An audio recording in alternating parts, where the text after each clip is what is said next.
Olá, você vai ver nesta edição do Câmara Rio Notícias. Lei aprovada no Legislativo Carioca que cria o Serviço Móvel de Emergência para resgatar animais acidentados no trânsito é sancionada pela Prefeitura. Mudança de hábito. Alimentos mais caros nos supermercados alteram o cardápio do Carioca. E um aniversário sem motivos para comemoração. O Amarelinho, bar tradicional da Cinelândia, completa 100 anos de portas fechadas. Não saia daí, a gente volta já. A gente começa esta edição do Câmara Rio Notícias falando do Dia Mundial do Meio Ambiente, celebrado amanhã. A Prefeitura do Rio vai anunciar um pacote de medidas em defesa da natureza.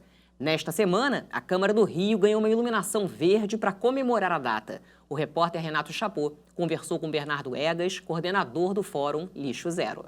A Prefeitura vai anunciar no próximo dia 5, Dia Mundial do Meio Ambiente, uma série de medidas para enfrentar as consequências das mudanças climáticas na cidade. E a Câmara Municipal já vem trabalhando para a criação de uma economia sustentável no Rio, com atividades que começaram neste mês de junho. Eu conversei com Bernardo Egas, coordenador do Fórum Cidade Lixo Zero, sobre este tema.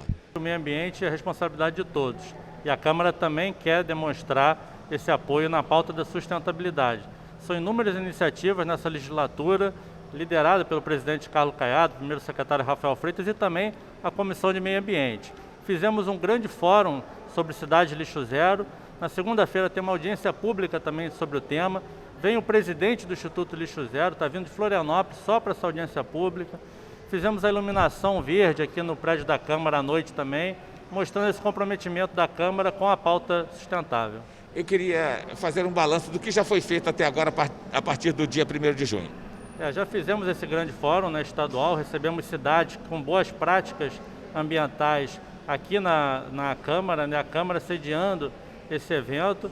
Essa audiência pública também que vai ocorrer na segunda-feira, com a gente recebendo o presidente do Instituto Lixo Zero para ver como que a Câmara pode se adequar em todos os programas de reciclagem, de compostagem, para destinar corretamente todos os resíduos que são gerados aqui.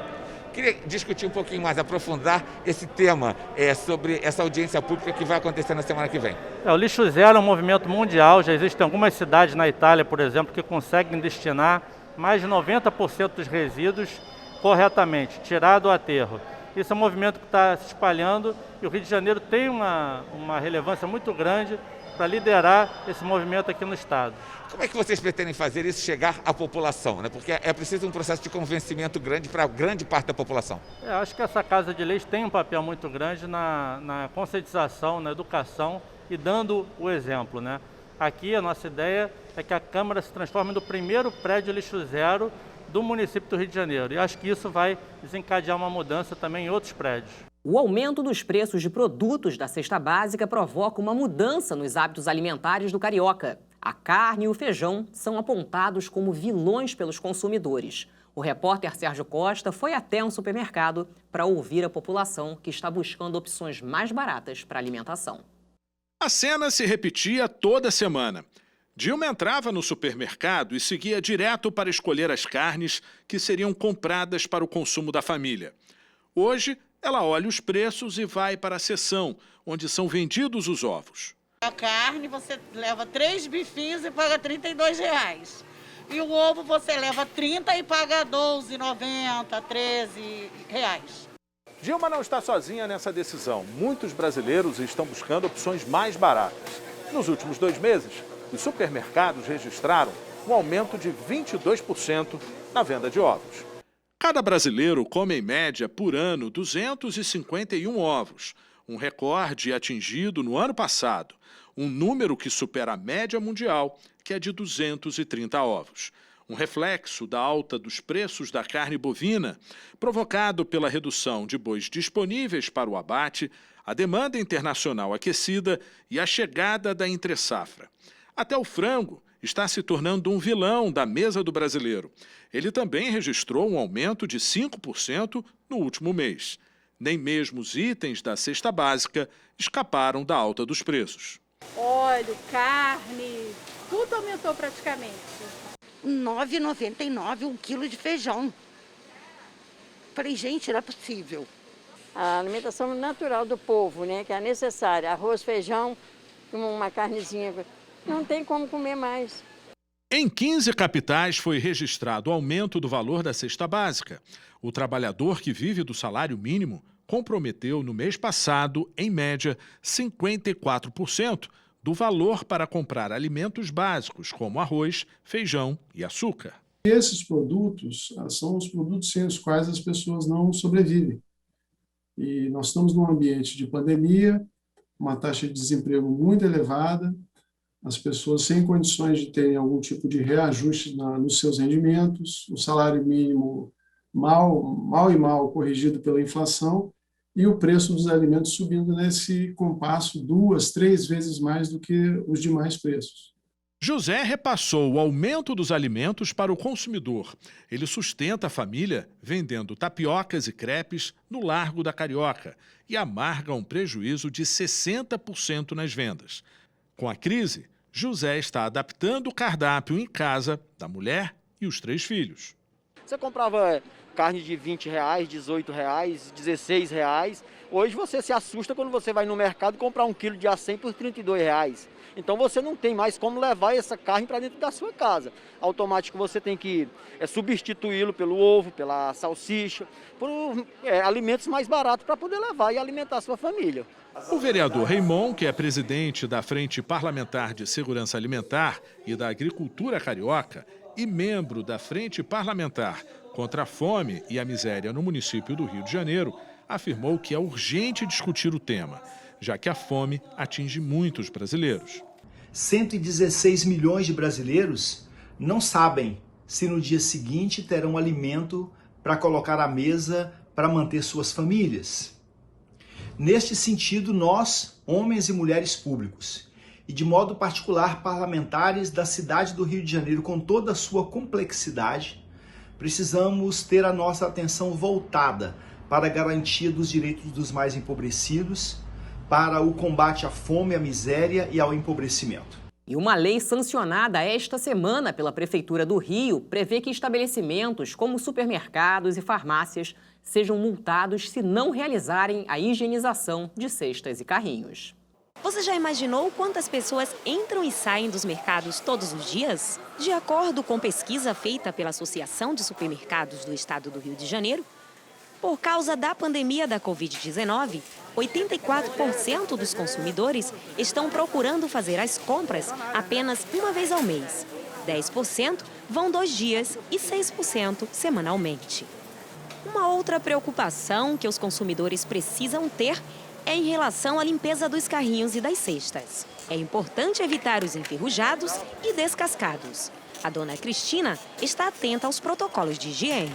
Eu acho, desde sempre, a higienização muito importante. Com a pandemia, passou a ser mais importante ainda, porque dezenas de pessoas por dia, né? Milhares não, mas dezenas de pessoas por dia tocam os carrinhos, né? A Associação de Supermercados do Estado do Rio de Janeiro criou um protocolo de higienização para garantir a proteção ao consumidor. Uma pesquisa recente lançada pela associação demonstrou que 88% dos nossos consumidores se sentem seguros em nossas lojas. Então nós reafirmamos que esses protocolos vieram para ficar e logo após a pandemia nós também continuaremos exercendo esses protocolos em nossas lojas para que os nossos clientes sempre se sintam mais seguros. A higienização de carrinhos e cestas precisa ser feita a cada 24 horas ou em menor período se houver necessidade. A iniciativa, aprovada na Câmara, propõe multa de R$2.000 para quem descumprir a ordem. Esse projeto dispõe a obrigatoriedade dos supermercados, farmácias e afins de higienizarem os carrinhos e as cestas que são utilizadas pelos clientes, né, para fins de prevenção a qualquer tipo de doença. Obviamente, com essa questão da pandemia e do Covid, isso ficou muito mais notório, a importância disso, e esse projeto já era uma ideia nossa já muito antes da pandemia. Eu acho que é muito importante para a cidade e a gente está preservando a saúde da população. Você vai ver no próximo bloco. Lei aprovada na Câmara de Vereadores e sancionada pela Prefeitura cria o serviço móvel de emergência para resgatar os animais acidentados no trânsito. treinamento de primeiros socorros em maternidades e hospitais para mães e pais antes dos bebês ganharem alta. Isso é o que prevê um projeto de lei aprovado na Câmara do Rio. Gabriela é psicóloga e mãe de primeira viagem. Luísa, que nasceu há 3 meses, tem refluxo e logo que foi para casa, deu um susto na mãe. O refluxo da Luísa começou quando ela tinha alguns dias de vida, aproximadamente uns 20 dias, e era muito complicado porque ela chorava muito, ela tinha crises de choro, a gente percebia que ela estava com dor e não sabia muito como agir, sempre em contato com a pediatra, seguindo as orientações, mas precisamos inclusive um dia de madrugada ir para o hospital porque ela passou literalmente o dia inteiro chorando. E a gente já não sabia mais o que fazer, como agir. Para evitar casos como o da Gabriela, a Câmara Municipal aprovou em segunda discussão o projeto de lei que torna obrigatório o treinamento de primeiros socorros aos pais, mães e responsáveis por recém-nascidos em todos os hospitais e maternidades da cidade. A proposta prevê ainda que essas orientações e o treinamento sejam feitos antes do bebê receber alta da unidade de saúde. A disponibilidade do treinamento deve ser informada aos pais e responsáveis ainda durante o pré-natal. Para essa especialista, bebês podem engasgar com líquidos, como leite materno ou até mesmo saliva. Ela explica o que fazer em algumas situações. Quando o bebê está engasgado e tossindo, por exemplo, ele precisa ser colocado em pé no colo. Você deve esperar ele tossir até desengasgar. Caso isso não aconteça e ele fique roxo, é preciso fazer uma manobra de desobstrução. Dessa forma, e a gente vai fazer um movimento com essa parte da mão 5 vezes. A gente dá batidas nas costas do bebê, fazendo um movimento de cima para baixo, para ajudar que o que esteja obstruindo a via aérea seja expelido, né? Érica alerta que é preciso ficar atento à resposta do bebê e pedir ajuda o mais rápido possível. Agora, numa situação que a gente tem o bebê completamente parado, não respira, tá roxo, que é a situação mais desesperadora de todas, a gente pode também começar as manobras de reanimação até que chegue o profissional capacitado para fazer a reanimação da melhor forma possível. O autor do projeto ressalta que a maioria dos casos fatais poderia ser evitada por pessoas treinadas em primeiros socorros. Para o vereador Dr. Gilberto, a implementação desse projeto significa um avanço no combate da mortalidade infantil aqui na cidade. Essas crianças vão a óbito, vão complicações gravíssimas, pneumonias aspirativas e que podem levar a óbito. Então eu acho muito importante instituir dentro das unidades de saúde, as maternidades, esse treinamento para os cuidadores. Que tal um serviço móvel de emergência para resgatar os animais acidentados no trânsito? A lei aprovada na Câmara do Rio, que cria o SAMUVET, acaba de ser sancionada pelo prefeito Eduardo Paes. A história da cadelinha Ruth, que foi atropelada e perdeu uma perna, se repete com vários outros cães e gatos abandonados. A maioria fica sem receber qualquer tipo de ajuda. Mas Ruth teve a sorte de contar com o socorro da ONG Garra Animal. Quantas vezes nós não pegamos esses bichinhos, colocamos nos nossos carros e corremos contra o tempo para uma clínica veterinária. Nesse transporte, às vezes nós não temos tempo hábil de chegar a uma clínica onde ele possa ser medicado para controlar uma hemorragia ou algum outro tipo de problema. Mas um projeto aprovado na Câmara Municipal pretende mudar a realidade desses animais abandonados nas ruas que sofrem acidentes de trânsito. A lei estabelece no município do Rio de Janeiro o Serviço Móvel de Emergência, também conhecido como SAMUVET. O poder público não faz nenhum tipo de recolhimento desses animais acidentados, causando outros acidentes, né? Deixando esses animais nas vias públicas, vítimas de atropelamento.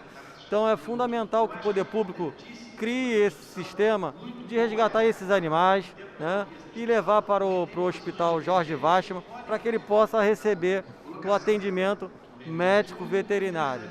O serviço de resgate animal já acontece em outros países do mundo. Aqui no Brasil, a cidade de Florianópolis é considerada pioneira nesse tipo de iniciativa. O Rio vem implementando políticas públicas para a garantia da proteção dos animais desde 2001. A necessidade e a demanda a gente ter algum tipo de serviço que possa melhorar o atendimento, além daquele que já é feito, ou seja, de postos fixos com protetores ou pessoas levando aquele posto físico ao animal atingido, eu diria que está cada vez ficando mais urgencial e fundamental. Este veterinário explica a importância do resgate ser imediato. Eu penso que esse projeto vai ter que ser estudado de uma forma que vê em áreas que tem maior número de animais, maior casuística de atropelamento, de fuga, e prestar esse serviço, que eu acho muito valoroso e essencial, né? Os animais são nossos companheiros, eles precisam ser bem tratados. Para a fundadora da ONG Garra Animal, toda iniciativa para salvar a vida de um bicho é bem-vinda. Nós apoiamos essa iniciativa para a criação do Samuvete. Esperamos que em breve no Rio de Janeiro nós tenhamos essa unidade circulando pelas ruas, ajudando os animais que precisam tanto. E um dos pontos mais cariocas da cidade completou 100 anos. Ícone da cultura e testemunha de vários fatos históricos, o Bar Amarelinho, na Cinelândia, não resistiu à crise financeira e fechou as portas durante a pandemia. A expectativa de frequentadores e funcionários é que o bar volte a funcionar em breve. A história do Rio pode ser contada em conversas de mesas de bar. E não há como falar de bar e história sem falar de um dos mais tradicionais bares do Rio, o Amarelinho da Cinelândia. Todo esse vulcão de história que tem no Brasil passou aqui pelo Amarelinho. As manifestações, uma série de fatores, e o Bom Galeto, o Chopp Garotinho, sempre foi o Amarelinho que desenvolvia isso. Eu, como baiano, antes de vir para aqui, eu já conhecia e já sabia da existência do Amarelinho e da sua importância como cultural e turística. De portas fechadas por conta da crise causada pela pandemia, em 2021 o Amarelinho completa seu centenário. 100 anos que fazem parte da história da cidade e da vida de muitas pessoas. Na época de final de ano, era comum as comemorações nessa região aqui. E o Amarelinho sempre foi um marco de época de happy hour, comemoração. E muita gente da época que eu trabalhei, até hoje tem saudade das confraternizações aqui, né? É um lugar onde que o pessoal do escritório termina os trabalhos do escritório e vem para aqui para curtir um Amarelinho, né? O pessoal que é turista pergunta pelo Amarelinho e é chato ver um ponte desse fechado. Um século de boemia, resistência e muitos momentos históricos relembrados pelo vereador Chico Alencar. No Amarelinho se discutiu a Revolução de 30 e a Era Vargas. No Amarelinho, a ida do Brasil à guerra e a democratização esteve presente. Dali saiu a passeata dos 100 mil, dali saiu o sepultamento de Edson Luiz. Dali a luta pelas diretas já também ganhou impulso, alento e refresco, como todo bom bar. Fundado em 1921, o Amarelinho está numa área onde nos séculos XVIII e XIX funcionava o convento de Nossa Senhora da Ajuda, a primeira instituição religiosa feminina do Brasil. No início de 1920, o bar se chamava Café Rivera, que passou a ser Amarelinho por causa da cor predominante das paredes externas do edifício. Considerado por artistas, escritores e compositores um dos pontos importantes da história cultural do Rio, o bar serviu de espaço para muitas inspirações. O autor da marchinha Cidade Maravilhosa, o músico e poeta André Filho, sempre dedicou seu carinho ao Amarelinho. O bar fechou no início da pandemia, em março do ano passado. Em setembro, chegou a reabrir as portas. Mas com a falta de incentivos financeiros, a constante alta de casos de Covid-19 e com as medidas de restrição, o ponto mais carioca do Rio teve que fechar as portas novamente. No site do bar, um recado informa: quando voltaremos? Só o futuro dirá. O aviso também diz que o Amarelinho não acabou, mas voltará quando seu público também retornar. Um desejo de todos os cariocas e também do João Batista, garçom há mais de 20 anos no bar. O Amarelinho não acabou, vai retornar, espero que um dia retorne. Quando voltar cinema, teatro, os prédios empresarial, porque por causa da pandemia a gente está fechado tempo indeterminado, né? Sou garçom, pai de família, preciso de trabalhar, mas por causa da pandemia o Amarelinho hoje se encontra nessa situação que está hoje. O amarelinho fechado significa perda da nossa história. O amarelinho fechado significa um alerta, um aviso, uma sineta, um sinal, um telefone urgente para o Rio se recuperar.